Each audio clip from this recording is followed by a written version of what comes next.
Selanjutnya pendalaman dari Ibu Saadiah Ulu Putih. Silakan.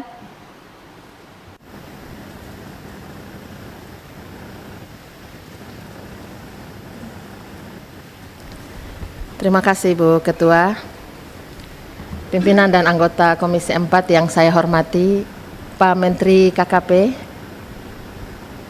para Dirjen, Pak Sekjen yang saya hormati. Dalam pendalaman rencana APBN 2022, saya punya beberapa catatan. Ibu Ketua, yang pertama terkait program pengelolaan penangkapan ikan terukur yang diusung oleh Menteri KKP.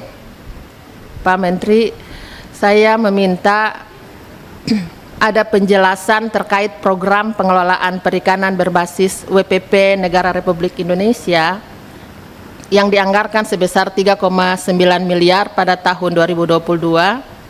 Apakah hal ini terkait dengan penataan kelembagaan WPP RI atau seperti apa? Dalam perdebatan dan perbincangan soal penangkapan terukur di pertemuan yang kemarin, saya mengikuti pertemuannya lewat Zoom meeting, Ibu Ketua. Saya mendengar ada penjelasan, kalau tidak salah disampaikan oleh Pak Zaini, soal ada regulasi peraturan menteri ya kalau tidak salah untuk WPP 714. Nanti ada mungkin saya minta penjelasannya di perairan Banda. Kalau benar sebagaimana yang saya dengar dari penjelasannya Pak Zaini itu, pertanyaan saya sebenarnya apa sih sebenarnya yang atas dasar apa menetapkan WPP 714 seperti yang disampaikan bahwa itu daerah spawning ground. WPP 714 itu luas Pak Menteri, bukan saja di Banda. Dia melingkupi kepulauan Laut Seram, Seram Barat hingga Seram Timur, Manipa, Kelang, Buano hingga pulau-pulau yang ada di Seram Timur, di Maluku Tengah secara keseluruhan, di Pulau Buru, Buru Selatan secara keseluruhan, hingga sampai di Sulawesi Tenggara. Lalu bagaimana bisa menjustifikasi bahwa WPP 714 itu adalah daerah spawning ground? Kalau benar WPP 714 itu adalah daerah spawning ground, mengapa di Banda khususnya ya itu tidak dibuat satu pusat pusat penelitian terkait dengan benar tidak di daerah situ ada spawning ground, di mana saja daerah-daerah secara bujur. Saya minta jangan semua daerah WPP 714 dijadikan sebagaimana maksud dan tujuan Bapak mengeluarkan regulasi itu. Ini akan sangat-sangat menyulitkan masyarakat. Kalau benar regulasi ini ditetapkan, petugas kita itu tidak mau tahu Pak. Mereka pakai kacamata kuda untuk menangkap seluruh nelayan-nelayan yang akan melakukan penangkapan di sana. Begitu, apakah kapal-kapal yang dimaksud di situ dengan ukuran-ukuran seperti apa? Mohon ada penjelasannya agar masyarakat ketika mendengar ada regulasi seperti ini tidak menanyakan ada satu pertanyaan-pertanyaan kepada kami yang secara detail juga belum mendapatkan informasi dan penjelasan.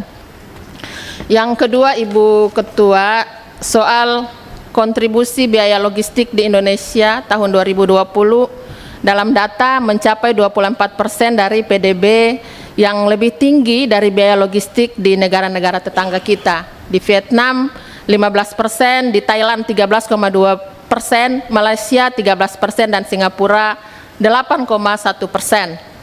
Kondisi ini menyebabkan biaya logistik perikanan cukup mahal sehingga daya saing produk juga akan cukup mahal. Olehnya itu kami minta ada penjelasan dari KKP untuk menghitung besaran biaya logistik ikan nasional antar daerah di Indonesia untuk tahun 2022. Yang ketiga, anggaran sistem logistik ikan nasional dan penguatan sistem rantai dingin kita di tahun 2022 itu mencapai 90,88 miliar rupiah. Seharusnya bisa menekan biaya logistik dan meningkatkan keterserapan produk ikan nasional sehingga mengurangi impor ikan yang bisa diproduksi dalam negeri, khususnya untuk Indonesia bagian timur sebagai sentra produksi perikanan. Kami minta ada perhatiannya, Pak Menteri. Yang ketiga, Maluku dan Maluku Utara merupakan daerah penghasil perikanan tangkap yang terbesar di Indonesia. Pak Zaini, pelayanan kita ini masih didominasi oleh nelayan kecil. Kami minta agar KKP melakukan upgrading nelayan di daerah tersebut sehingga mampu untuk melakukan eksploitasi sumber daya ikan yang ada di sana. Mengingat sumber daya ikan yang ada justru banyak dinikmati oleh kapal-kapal asing yang melakukan eksplorasi penangkapan ikan yang ada di sana. Nelayan-nelayan kecil hanya bisa beroperasi menangkap ikan itu daerah-daerah pesisir. Yang keempat, nelayan kecil sektor perikanan laut tangkap kerap mengalami kendala etika melakukan aktivitas ekspor, terutama pada hasil tangkapan nelayan kecil yang tidak dicatat kapan penangkapannya, daerah penangkapannya, mutu ikan, dan lain-lain. Ini membuat informasi tangkapan ikan menjadi syarat lulus ekspor oleh pihak pengimpor tidak terpenuhi.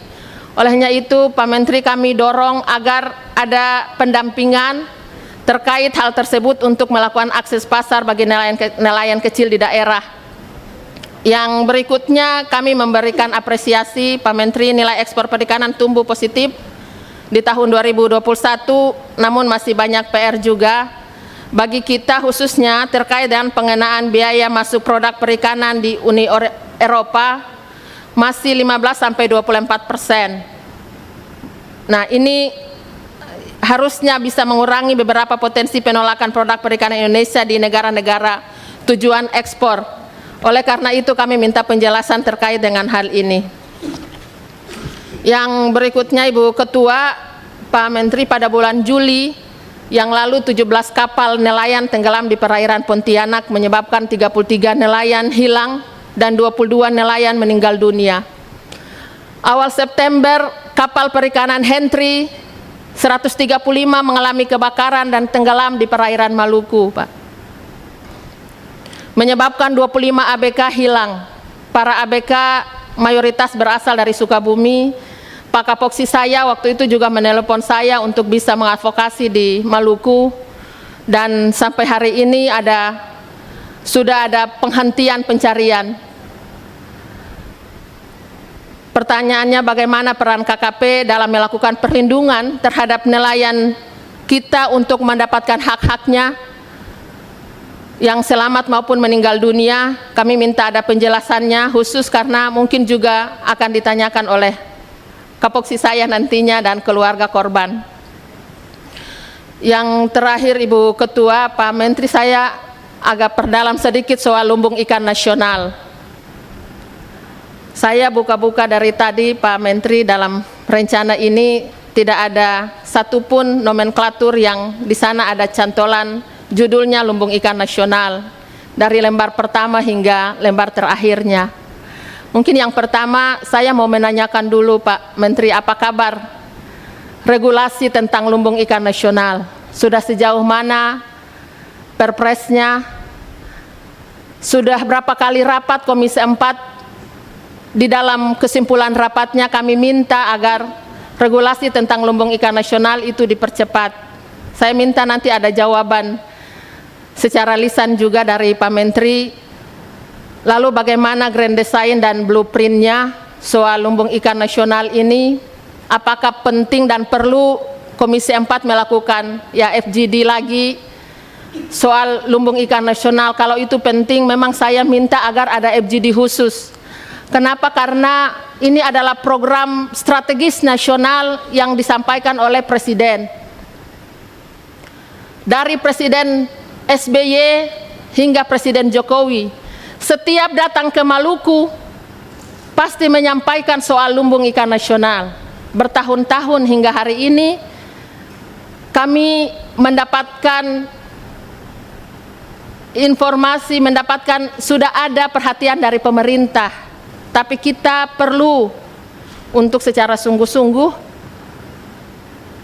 di bulan November nanti ada launching ya Pak Menteri, pencanangan peletakan batu pertama pembangunan Ambon Newport yang akan di launching di bulan November. Bagaimana goodwill di KKP sendiri untuk program-programnya yang di situ ada lumbung ikan nasional, apakah masuk di dalam anggarannya Kementerian KKP ataukah di mana, di Menko Maritim ataukah di mana? Karena saya belum menemukannya di sini, Pak. Masih panjang?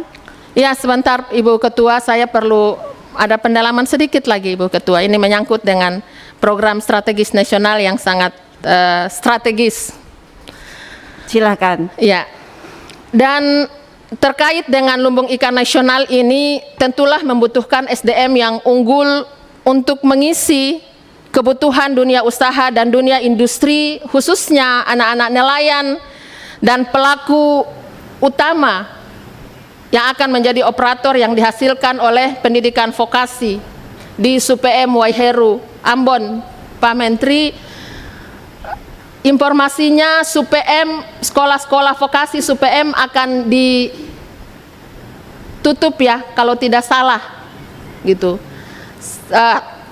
Digabung dengan Politeknik ya. Nah, di Maluku itu ada SUPM, ada Politekniknya. Nah, saya minta SUPM-nya jangan ditutup, Pak Menteri, dilanjutkan saja, karena di situ bisa untuk sekolah SDM outputnya untuk operator-operator tingkat level bawah. Nah, sementara di Politekniknya itu untuk di daerah-daerah industri yang mungkin dilatih untuk itu. Begitu. Dan dalam kunjungan saya ke SUPM itu, saya mendapatkan aspirasi seperti itu agar SUPM tetap dilanjutkan, Poltek tetap dilanjutkan. Hanya hingga hari ini surat izin dari Poltek itu belum ada. Mohon ada koordinasi dengan kementerian terkait, apakah itu di Dirjen Diktinya atau di mana. Yang terakhir Ibu Ketua, masih lama? Dua saja. Terakhir soal itu 5 menit. Iya. Soal penyuluh perikanan, Pak Menteri. Sebentar, juga. Kalau begitu saya mohon izin, Mbak Reni boleh gantiin saya sebentar, saya ke toilet dulu.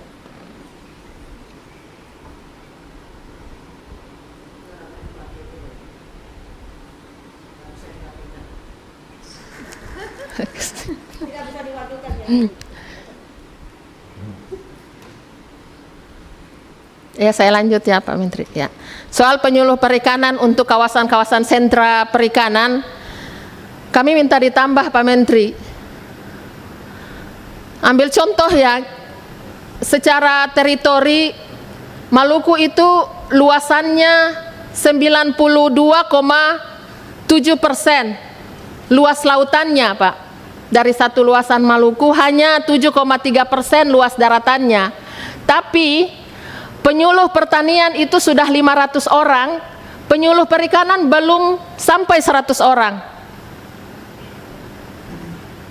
Nah, sementara hampir seluruh administrasi persyaratan untuk bisa dilengkapi dalam rangka mengakses program-program dan bantuan. Saya ambil contoh 1 juta benih yang kemarin itu hingga hari ini saya itu hanya bisa menyerapnya tidak sampai 20%, Pak Menteri.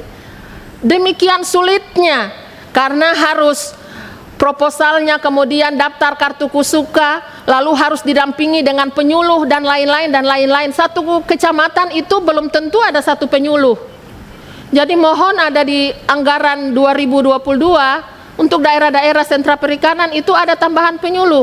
Bagaimana seperti penyuluh pertanian yang berbasiskan desa, satu penyuluh. Nah, jika kita ingin serapan anggaran, kemudian juga bisa sebagai tenaga-tenaga pendamping masyarakat yang ada di desa, itu maka kita harus juga menambah jumlah penyuluh perikanan.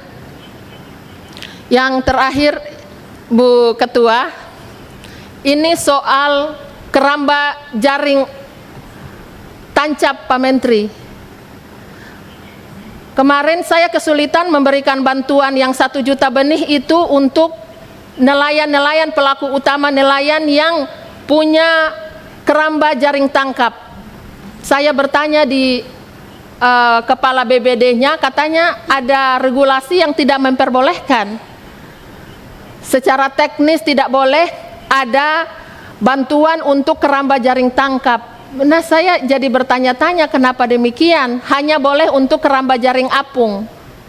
Saya minta agar ada direview ulang, ada apa mungkin di regulasi itu ada peraturan menteri atau apa yang bisa ditambah kata dan atau apa untuk keramba jaring tangkap, karena beberapa daerah-daerah yang di situ secara kondisional dan situasional masyarakat yang ada di pesisir itu secara ekonomis ataupun peralatan dan perlengkapan yang ada, mereka mampunya untuk bisa membangun keramba jaring tangkap. Nah, kalau kita tidak memberikan bantuan secara utuh atau memberikan bantuan parsial, misalnya benih dan pakannya, maka saya minta tidak dikunci di regulasi. Demikian Pak Menteri, terima kasih. Wabillahi taufiq wal hidayah. Wassalamualaikum warahmatullahi wabarakatuh. Terakhir Pak Menteri, terima kasih sudah sering berkunjung ke Maluku dan mohon nanti kami tunggu kunjungan selanjutnya.